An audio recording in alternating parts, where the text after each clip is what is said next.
Yes, it's been a while. We are back here in style. Come and join us. We like to hear from you and join the community. Join our community. We're working for.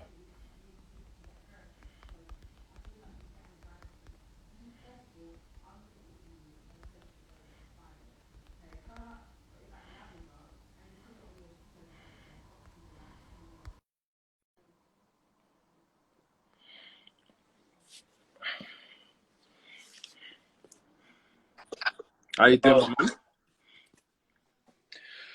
I'm good, man. Just come back from a run, but yeah. Nah, no worries at all. No worries, no worries. You been alright though? Yeah, man, I'm good. Good, good, good. Good, good, good. So before we start, I'll just try to invite and let people know that we are live. Cool. How's your day been anyway? It's been a productive one. It's been a productive one. We put out another podcast episode every Monday at 7 a.m., Nice, nice, nice, nice. It's been very well received. So, Nah, nah, good, good. So before we kick off, obviously, you're gonna definitely want you to explain kind of if you could do what you're about, what made you want to get into the podcasting game and what you do as well. So yeah. I think that'll be a good one. But before we kick off anyway, I just wanted to find out, are you a football fan? Don't even start. Yeah, Yeah. yeah, yeah. Are you an Arsenal fan? No, definitely not. Are you a Man U fan? Of course. Oh, it's a shame about yesterday. Chelsea. I'm a Chelsea fan. It's a shame, mate. I just wanted you to know that it was such a shame. It's It's a all good. right. I don't know. I don't like to talk about Chelsea fans too much. You know, I'm part of the black community, so Chelsea fans, you know what I mean? Nah, I feel bad because I'm a bit conflicted on all that kind of conversation. Listen, it's not every fan, it's not everyone. Same way you can say that same about Man United, you know what I mean? It's just all the ones that really like John Terry, right? You know what? I shouldn't have started with you. I apologize. I shouldn't have started because I actually have no rebate for that one still. I'll pull the race card in a minute. Okay. Yeah, nah, I don't even want it with you still. So I think we're good now. I think we're good. We're good to go now. Okay. Yeah, but anyways, Joseph, thank you so much for jumping on live on the panel today. Really appreciate that. Got to meet you in rather funny circumstances, and I'm glad that we've carried on that conversation to now, which is kind of something Indeed. that, the whole topic kind of revolved around investment and money. So anyway, so kind of really just good to know what the situation is currently with that and what people need to know and what to do, what they can do with money, and it's just really the purpose of today is just kind of your experience with money and what I guess just your general thoughts and feelings, especially in relation to the black community and how they can, I guess, maximize the situation they're in right now. So without further ado, I'll let you to do who you are, my man, and the floor is yours just to Okay. explain who you are and what you do, and then we can get into it. Okay. So my name is Joseph Wosu, and I am the host of Black Millennial Money. We are a media company that aims to reach millions of Black millennials around the world with the financial information that they need in this era. I am driven to do this primarily because I think Black millennials have the biggest opportunity of any generation of Black people in literally the past 400 years to build wealth. And I can break down the details of how I came to that conclusion, but I don't know how long we've got. I guess, can you summarize that in 3 minutes or 2 minutes? Best summary as to how you kind of, I guess, what was it that triggered that thinking that you have now, and what is it that kind of led you to this point in regards to it? Okay, cool. My granddad lived to be 109 years old. He passed away in 2012, right? And to put it in perspective, when my granddad was born, Nigeria wasn't a country. When he became a man, Black people were still in zoos throughout Europe and America as attractions. When he reached his middle age, Nigeria became an independent country wrapped in turmoil post-colonialism. Yeah. And by the time he reached his old age, when I was born, none of those things applied to me. There was no racism in the streets overtly. There was nothing saying that I couldn't be anywhere overtly. But I knew the lay of the land. I knew the economy. And I have got opportunities to make more money in my 20s. Now I just turned 30. Than my parents made in their entire lives. And you see this distinction when we go into the ivory towers that many of us that made it into the corporate world do. Anyone most of the black people that are our parents' age work downstairs in security, reception, in cleaning. Definitely. The higher up you go, the younger the black people get. And that to me shows how far we've come, but also how much is at stake. So that's why Black Millennial Money, that's why we're putting people onto the financial tips and tricks that they need right now to capitalize on the moment in time we have. Because I want my children to have new problems. Definitely. They can't repeat what I'm doing. So yeah, that's kind of what led me to it. There's a book coming out on that whole topic. And yeah, 100 episodes of the podcast minimum. Nice. And so I guess, starting out on this journey, was there a particular moment in time in which inspired you to really get into money? Was there a time in your life where you thought, what's going on here? Or was it like a click moment to yourself? Like, why am I wasting my money and time doing this when I could be doing this? Like, was it a realization that money's, financial wealth is a really, really important thing? It was a series of things because, like,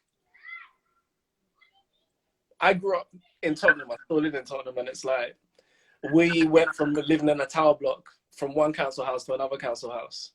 And there never seemed to be enough money. And it's because my parents, when they came from Nigeria, they lived in a completely different world to the world that they found themselves in. So coming from Nigeria to the UK, it's a different planet. The way stuff works, the nuance. And they didn't know what they didn't know. So I started understanding money pretty early. And then I started to interact with money. And then started to make some mistakes with money. Such as? More mistakes with money. Would you like to share a few of your mistakes, please? Such as? Well, I tried to make money in the streets. I realized the career is short-lived and the ROI is high.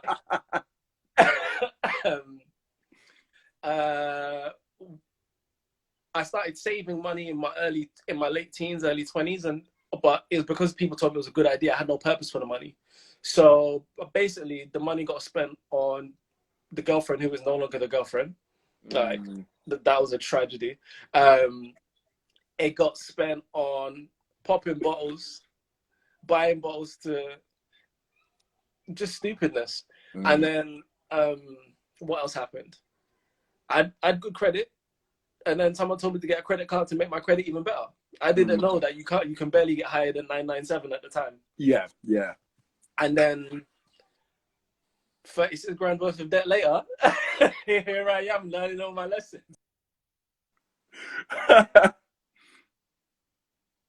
Oh, sorry, we're having a bit of technical difficulty. I don't know if it's myself. Well, you hear you back? You with us? Yeah, I can hear you. Cool. Yeah, sorry. So you got to a point about your credit card, and here you are now. Yeah, so 36 grand worth of debt paid off. Yeah. This is where I am. So I've got some lessons about this money game and also trying to invest and not doing it right. There's a series of catastrophes I could reel off. And I guess in regards to all your experiences, what's the biggest thing you've learned so far in regards to, I guess, the losses of money, like the stuff we do with money which we're doing wrong? What's the kind of biggest thing you've learned so far? Patience is the number one thing, because it takes time to make money, but then once you've built some momentum, then it just grows exponentially. But you have to be patient enough to get to the point where it blows up. If you can't wait that long, you're going to lose money. And that could be, for some people, it could be 2 years. For some people, it could be 15 years. But once you hit, you're gone. And that's what happens. But it takes trial and error and patience to get to that point. Like, for example, I was an early adopter of Forex. So I finished uni, 2011? Yeah. I saw this course by a guy called Greg Secker. Yeah. You might see his YouTube adverts, Learn to Trade. I saw a man coming out of a helicopter. He's got a new lifestyle. Yeah. He's got a new advert now that I keep seeing. It's like, I'm going to teach my gardener how to trade. If he can do it, anybody can do it. Like, that's just rude, bro. But basically, I spent $3.5 grand learning how to trade. After 1 week, I left with a handbook that I could have just downloaded. And then a couple weeks later, I made a little bit of money, but then I got too confident and I didn't know myself well enough to know that high risk things are not for me. Yeah. Basically, I violated all the rules they told me. Yeah. I lost £1,000 in the night, and I was laughing and crying in my bed and didn't know why. At the same time, laughing and crying in my bed at the same time. So after that, yeah, just patience. You can't rush it. You can't rush it. And when you talk about patience and, you know, the importance of kind of, you know, I totally agree with you, right? Money, it takes time to build money, it takes time to build wealth. And, you know, all of these things have to be long-term gain, right? So, you know, everything you do in the next 3 to 5 years can determine the next 3 to 5 years of your life, if that makes sense, right? And so how important can you stress the you know, the long game? Why is I guess future gains more important now than short-term success? As basic as that sounds. Well, if I told you you'd never be rich in your life, what would you say? I said, that's crazy. How would you know that? If I told you you could be rich at some point in your life, would you take those odds over rich never? I would definitely take the odds of being rich in my life as opposed to, you know, never being rich in my life. And that's what people need to realize, because people are like, I want to ball out wild. Because I had this idea of like, so I went to uni in Kingston, and I used to see these old guys with the beer bellies and the hairline back here, but not like me, not clean. They had the whole thing on the side, you know what I mean? And they'll be driving a new Bentley Continental GT top down, rollie on, and I was like, that's cool, but however old he is, he's supposed to have that. When I get that when I'm 25, I'm lit. But some people never get it. And also, what it takes to be able to buy 150 grand worth of car. Am I prepared to do it? Am I actually doing it? So that's the thing. Sometimes when you ask for things, you actually don't really know what it is that you're asking for. And when it comes to money, if you want to get it quickly, you have to put yourself through a lot of pain quickly for an extended period of time. So people that make $1 million in like 2 years, 3 years, a lot of the time they condensed what someone did in 10 years to get to $1 million in 2 or 3. Very rarely do you just hit a lick. And also,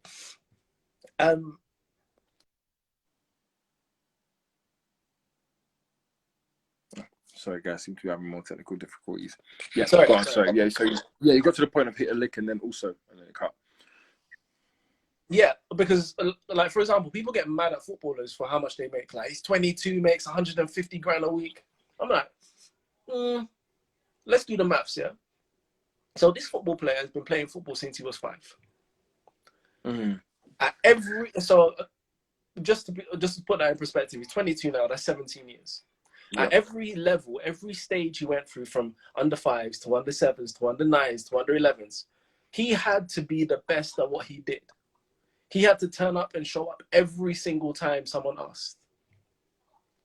So if you're telling me that you are excellent for 17 years in a row and you don't deserve 150 grand a week, when millions of people tune in to watch your excellence every week, now you've lost the plot. Now you're just hating. Because in reality, if you spent 17 years being excellent every time you were tested, not giving up every single time you had the chance to, showing up to work hard, do the long hours, saying no to all the things that all your friends were enjoying. Because a lot of footballers, they ain't never been raving. Yeah. They ain't been wireless. They can't even go wireless now. If they go wireless, it's too much security risk and all of that. They're in their home working. They're in their home. They're honing their craft or training. But so in some of these guys' contracts, they can't even buy the cars they really want, because if they have an accident in that car, the insurance won't pay out. Because people talk about David Beckham having his foot insured for X number of million. Yeah, because if anything happens, he's losing that kind of money. But people like that, they can't just go running for bands. You can't play football with your boys anymore. You get injured, that's a mess. The club is pumping money into you. So when it comes to the level of work it takes to get to certain levels, we got to be realistic and we got to respect certain people's hustle. By the time a football player retires, age 35, the guy's 30 years into his career. It just so happens he's 35. When you're 30 years into your career, you're 58.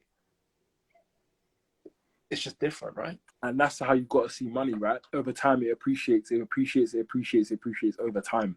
Money, Yeah, because again, timing is pretty much money in itself, right? Over yeah, time, people will see more value in what you do because it becomes a rarity in yeah, what you're doing, being able to go that long. yeah. That's really, I didn't even think of it like that properly. I kind of had an idea, but I didn't even see it like that. So thank you for kind of opening my eyes, even that way But of thinking. but also look at the football players. Most of Mm, them only really start getting paid when they're 18. They did 13 years of work for free. mm, You twist your ankle too far at any stage, it's over. And you work 13 years to potentially get 10 years of good money. And most of that good money comes when you're 24. So it's 24 to maybe 30. After 30, you get 1 year contracts. yeah. It's So you kind got of over a period of your life. It's not even, you should have made a whole much more over a 20-year period than you should have within that 10 anyway. there you go. There you go. But most of us start our Mm-hmm. careers at 21 after uni. And we're messing around for the first 2.5 years. We only really start grinding when it's, oh, I need to move out my mom's house, age 27, 28. Then you really start grinding when maybe you start a family. And then you get comfortable again. When did you have to be the best every single time? So yeah, that's where the approach comes. Like, if you don't look at it that way, you'll rush and you won't actually see the value of it. Yeah, no, that makes a lot of sense. So I guess one of the questions I have for you was, what is it do you feel like it is in people to need to achieve young? Why, this whole thing under 30, I need to get rich or do this under 30. Why is it when people hit, let's just say for a number, golden number 30, why do people feel they need to have everything sorted by 30? And how detrimental is that towards kind of forward thinking and progress? I think the mindset comes from the idea that you ain't never seen someone over 30 own their over 30ness and still be cool. Skepta is like 37 years old, but he's not going to tell you how old he is. It never comes up in conversation. Do you see what I mean? Like as soon as Stormzy gets anywhere near 30, he's going to stop talking about how old he is. Because he's what, 26, 27, right? Yeah, he's 26, 27 now, about that, yeah. And even he's looking old compared to, what's that guy? Bigger D or Unknown T or some of these young That's guys. what I'm saying. So the perception of cool is super young, and that skews reality. That skews reality. And then what happens with that short-term thinking is that you make short-term investments. Like, I've seen this in my family. Like, a lot of us have parents or family members who emigrated here from other countries. Yeah. And they were like, no, I'm going to go back at some point. So they were shipping up all their money back to this mythical place that they're never going to go back to. Yeah. It's a holiday home and maybe a graveyard if you're lucky. But you got nothing where you stand because you're making short-term investments here because you believe your long-term is elsewhere. So when someone is making short-term investments, they're like, you know what, yeah, let me, like what I did. I spent $3,500 learning how to get Forex and I walked out with a handbook. If you gave me $3,500 now, that's my legal fees on the house I'm trying to buy. Yeah. But I was trying to think, you know what? One trade, yeah, I'll make 100 bags and I'm clean. It doesn't work like that.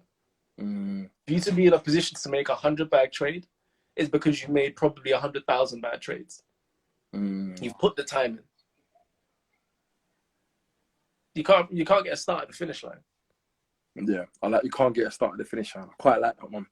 And do you feel like in this generation, because of people having this pursuit of trying to do everything young because it looks sexy young, do you feel it really hampers future thinking, future progress, and race potential of what you could achieve later on down the line? And how do people kind of conquer that whole getting past a certain age kind of thing, or doing everything at a certain age? Can it hamper what you do long term? Yeah, because people take on a lot of debt very young. Because they take on a high amount of risk. And that's kind of the reason how I ended up in like 36 grand worth of debt. I was like, I can pay that off. Because I was working in sales, like month to month, 3 or 4 grand gets paid. Like, yeah, I could just pay that off quite quickly. But it's the opportunity cost because I'm never going to get back the years it took me to pay it back. I'm going to make more money, but I'll never be able to get the 2 years back. And then the second part of your question, I can't remember now. Just how do people get past that way of thinking of 30 plus and, having that long-term goal as opposed to having everything young? How do people break past that? Well, if you're lucky enough to get old, and by old I mean past 21, then you get older than Tupac when he died, and then and then you hit 30 and you realize I'm not butters, because you think when you're like 50, 60, you're like, oh, when you're 30 you just fall off. No, yeah. Yeah. No. As you get older, you get better perspective. You just get a better perspective, and that's the only way. And if you don't mentally adjust to that, you get depressed. A quarter life crisis is nothing other than reality not matching your perception, your childhood perception. Because I don't know where we all got this idea in our teens that by 25, BMW, bad B, sorry. No worries. A couple of kids in a big house, lit. But in what part of that is there any work involved in it? In what part have I even calculated how much a BMW is going to cost? Like, it's a dream with no substance attached to it. So once you can mentally separate from that, and then you start treating your life like you do at work, because at work, what do they tell you? Set smart goals, specific, measurable, achievable, realistic, and timed. When I said I wanted a BMW when I was this age, okay, I put a time on it. There was no measures. There was nothing specific. There was nothing achievable about that, because I spent that whole time studying. I didn't spend that time working. So I got my degree, but I didn't get the BMW because I wasn't working on it. I was working to pass the exam. Yeah.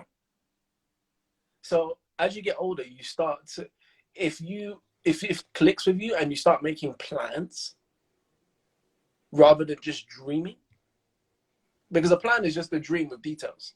Yeah. But if you just a dream with details, yeah. Yeah. If you just set the dream, yeah, at some point you'll wake up and it won't be there. Yeah. No, that's really that makes a whole lot of sense. And I think for myself as well, just listening to that is really, really insightful. Just because again, you tend to trip up, and I think we get stuck in such a tunnel vision of how we want to do things, how we want to live our life. And if it doesn't work out in a certain way of time, we suddenly think, oh, that's it. That's it didn't work out. I should just stop, or I should try something new. But there's a danger to that, right? There's a danger of, and would you say money, you need, how you treat that and that way of thinking is how you need to treat money as well. That, okay, you may not get it right first time, but keep persisting, keep pushing. That would be the case.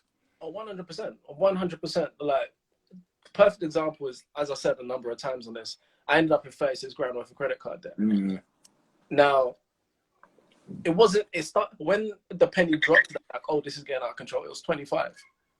But I wasn't ready to start spending yet. So that went up. And then at the same time, the interest was accumulating. And I was still thinking, you know what, I can get this cleared in 12 months. But I was chasing a target based on money I hadn't figured out how to earn yet. So if it was just based on my salary, that 12 months would have been 24. Yeah. But I was thinking, I'm going to grind, I'm going to do this. And not all of it came off. Like, some of the things I tried to do to make money, they made a bit of money, some of them lost a bit of money. At the end of the day, I didn't necessarily get further. So what I had to do is I had to accept my worst case scenario timeline. If nothing else pops, what can I do to make sure I get here in the end? And then once I accepted that and kept a realistic attempt, I now knew that if all else fails, 2 years and 8 months. Yeah. But whatever I can do to pull that forward, I will do. But worst case scenario, nothing else happens, 2 years, 8 months. Once you accept your worst case scenario based on today's numbers, so not on your future salary, whatever you're making now, if you only have £500 spare, focus on that £500 spare. Don't start thinking, oh yeah, I'm going to get this job in 6 months and then I'm going to have an extra 2 grand spare, and that means my timeline comes back and moves a year ahead. No, that's not how it works. Do your maths based on today. Whatever happens between now and your worst case scenario timeline is a blessing. Yeah, I love that. So kind of just setting that timeline between. So it's okay to set a time, but don't worry too much about whatever happens in between it, as long as you're getting to that timeline. Yeah, if you want to be worth 10 million before you die, that works. Whatever you can do to bring it forward, go for it. Go for it. I like that. Yeah. Okay. Thank you for that one as well, man. And I guess it's a question that people hear a lot, right? But I don't think people understand really what it means or what it goes about. How do you make money work for you? What does that mean in essence? Making money work for you. Making your money work for you. You need to get to a point where you've got money you can afford to lose. Because, for example, if we're looking at a traditional way of making money work for you, right now, nice and easy. A lot of us bought annual season tickets for work this year. Yeah. We were putting that money to work for us to go to work to be able to get more money, right? Yeah, correct. Now, some of us have cancelled that because we've been at home for 4 or 5 months. Correct. Because of a quarantine. We have to accept the loss on that money. Until you're able to deploy money like that and never see it again, you're not going to be able to make money on money. That's just not going to happen. That's the first thing to accept. And then once you start making your money work for you, you need to understand that you're not eating the profits. So if you put £1 out and it comes back with £2, you're supposed to send £2 right back out. And if that £2 doesn't come back with £4, it comes back with £2.50, you're still up, and accept it. It's not now that you're like, nah, that's not enough. No, because the goal of investing is not to lose money. It's not to gain money. People get it wrong. If you invest to gain money, you take unnecessary risk. If you invest to not lose money, then you actually make some money. So I guess my quick question before you finish your point, is it safer to invest in stocks you know that are safe as opposed to ones that you want to risk it? Of course, risk is always going to involve capital loss, but is it safer to, by that theory, is it safer just to put it in safe stocks? Yeah. And the first place you should invest is in yourself, because there's no such thing as a safe investment you know nothing about. If you don't know anything about what you're about to invest in, everything's a risk. It's like if I just bring out a box and say this is dinner, you have no idea what's in this box. If you commit to what's in this box as dinner, you could have a great night or a horrible night. I love how you're using Schrodinger's theory. I love that. I love how you're using Schrodinger's theory to elaborate logic. I love it. You could have a great night or a horrible night, but the point is to make as much of an informed decision as possible. And this is when it comes to investing. With most people, I tell them to invest in what they're already investing in. People are like, what? I'm not investing. Oh, you're not? Okay, who makes your phone? What brand of toilet paper do you buy? Who do you pay your gas and electric bill to? You're investing in companies every single day. And you pay them every single day. Millions of people may pay these companies every single day. You already know how this business works because you've been on the customer end of it. Most people understand how their phone provider works. They understand their business model. They sell phone contracts. Their job is to keep you in the same contract, which is why 6 months before your contract expires, they tell you, oh, you can upgrade, but you can pay us 10 grand to get a new phone. Their job is to keep you in contracts. So once you understand that business model, it's like, how many times has X phone company converted me from one contract to a new contract? If that's happened at least twice, chances are it's happening at least twice for other people. Yeah. That sounds like a business I get my head around. I trust them because I've had their customer experience. If you've had the customer experience and you can never get a signal with your phone provider, don't invest with them.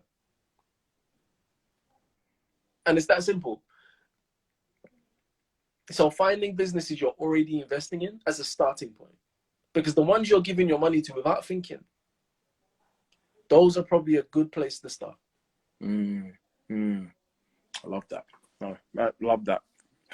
You don't think of it that way when you add that kind of like the human element of yourself. So so I guess in that theory, are we no different to money then as humans? I mean, of course, people, we are currency, right? So how do we? I mean, you understand me when I say that, right? Humans treating as currency. Should we treat our money as a human, kind of a human being in a way? I guess there's ways in which you could do that. You've got to respect it. You've got to care for it. You've got to show it love and attention. Like, money is like any relationship. Now do you place it in that context? Most people have been neglecting their missus and wonder why she leaves. If you haven't got your eye on your money, you won't know when it's left your pocket. Yeah. And it's not going to show you any love or respect back. Yeah. And there's an argument to say it will never keep you warm at night, but it will help you stay warm at night. And so I guess with the way people view it, do you feel like there's something we as a people are doing wrong in regards to how we are kind of treating it then? So I know obviously you touched upon it earlier, right? Just in regards to the way we're looking at money. So how is the right way? Say if we have a certain amount now, let's say £50. What would you do with £50 right now? If you wanted to make more money out of that? £50. Okay, let's flip it to 2020. What would you do with £1,000? Sorry, let me be better. Let's say £1,000. Okay. Yeah. So £1,000. If I had £1,000 right now, I would set it down to one side. Okay. Because I'm going to say something that's a bit wild, but stay with me. Black people are immature with money. Black people, did you say?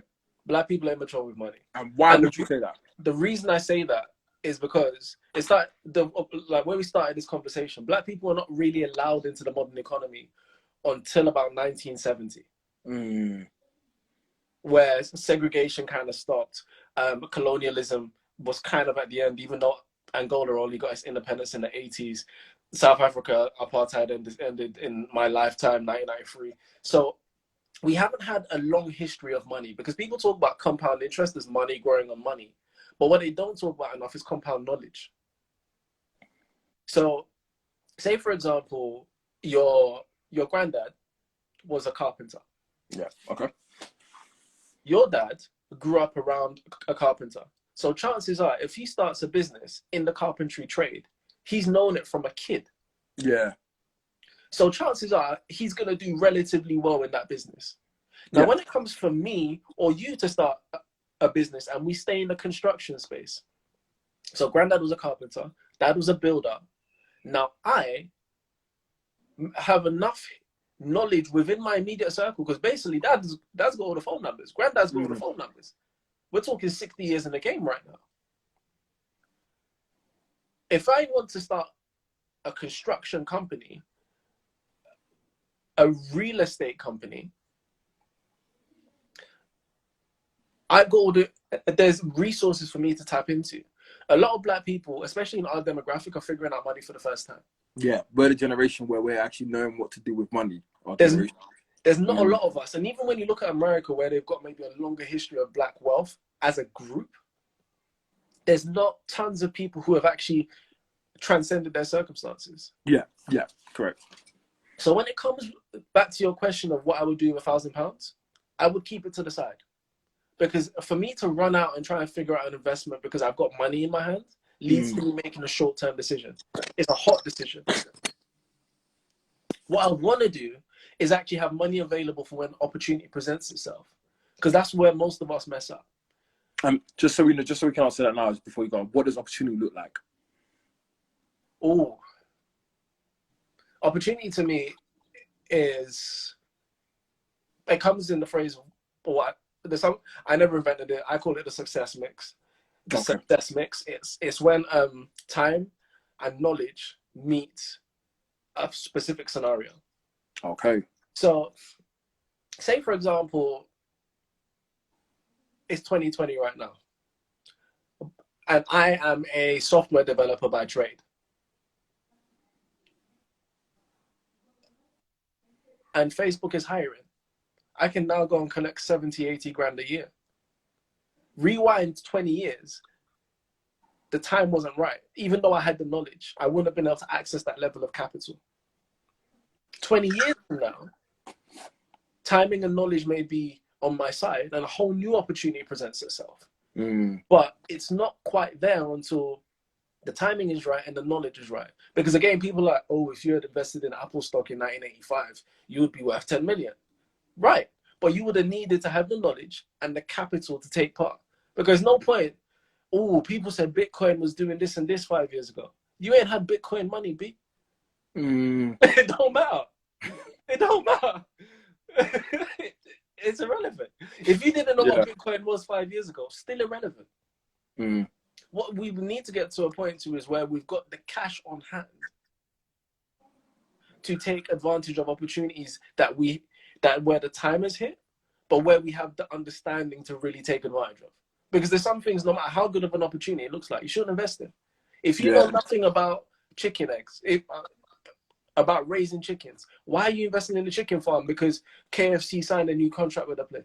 So, yeah, you don't know nothing about chicken business. mm, Keep your money in your pocket till you find something you know a little bit something about. yeah. Because you don't want to sit there and a brand new opportunity is presented itself like, rah, I should really take advantage of this. But all your money is tied up in a chicken farm that you know nothing about. Yeah. Yeah. I mean, for me, opportunity is always preparation, right? Timing and preparation. That when opportunity presents itself, that is the combination of that time, preparation, get into it, and that's opportunity captured, right? And so, as Black people, what should we be doing better with money? What should be done? Because obviously, I understand your point about how we can be naive with it. So, how should we be better with it? And of course, even your explanation wasn't really our fault. It's just lack of know-how and ignorance from a previous generation. That's that only now we're just happening. Yeah, but it's more lack of access, because it's not because the previous generation is stupid or anything. Yeah. If you don't have opportunity, like for example, some of I've got aunties who are illiterate till this day because they didn't have the opportunity to go to school. They're not stupid. These people have been in business. Ask me how they're running their own businesses, but they can't read or write. That's not a stupid person. It's someone who didn't have the opportunity to go to school. So to clarify, Black people are not stupid. We just haven't had the access to participate. Yeah. And so in terms of what we should be doing from here on out, I think there's an education piece that's massive, and we need to be sharing knowledge amongst ourselves and finding knowledge from outside sources. But also we need to be hoarding cash, because if we don't have the cash on hand to take advantage of these opportunities, it doesn't matter. And we also need to collaborate, because I've noticed a lot of duplication in the things that we're doing. I don't know how many more Black business directories we need.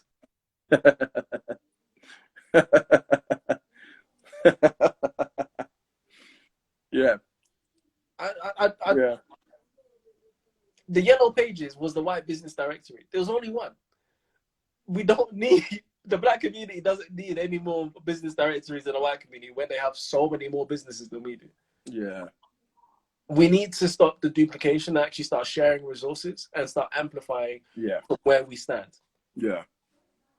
And also not be afraid to start businesses that are non-traditional. Because you see this in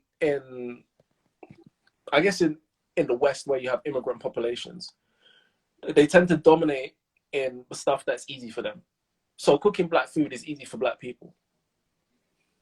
So having a Black business that sells products to Black people is relatively easy for us, because we have the barriers to entry are low. There's not that many people in this country that know how to make a bono soup. Yeah. Relative to the population of the country. Whereas if you're in Southeast London, maybe there's like 1 per square foot. But that sounds about right. But where we need to get out of is doing business more broadly and taking everyone's money but keeping it in our house. Because like people were mind blown when they realized Supermart wasn't a Black business. Yeah, I'm not gonna lie, I was one of those people that were mind blown when I realized it wasn't. You're right, yeah. Some Pride isn't either. Yeah. And all these other kind of Black seasonings that we've known to love, they're not Black owned. Yeah, they target the Black community, but they're not owned by the Black community. And this is where we need to start thinking, okay, who can we target and who can we bring that money back into to our community? Because I don't care who my customer is as long as they pay on time. Yeah. I'll use that. I'll feed the Black community, mainly my family and kids, with whoever pays on time and in full. That's simple. There's a reason you go to a chicken shop, and if you're 20p short, that guy's looking at you like, "Are you mad? That's my kid's money. It's 20p to you, but that's my kid's tuition. But that's my kid's Space Invader or Frida. Yeah.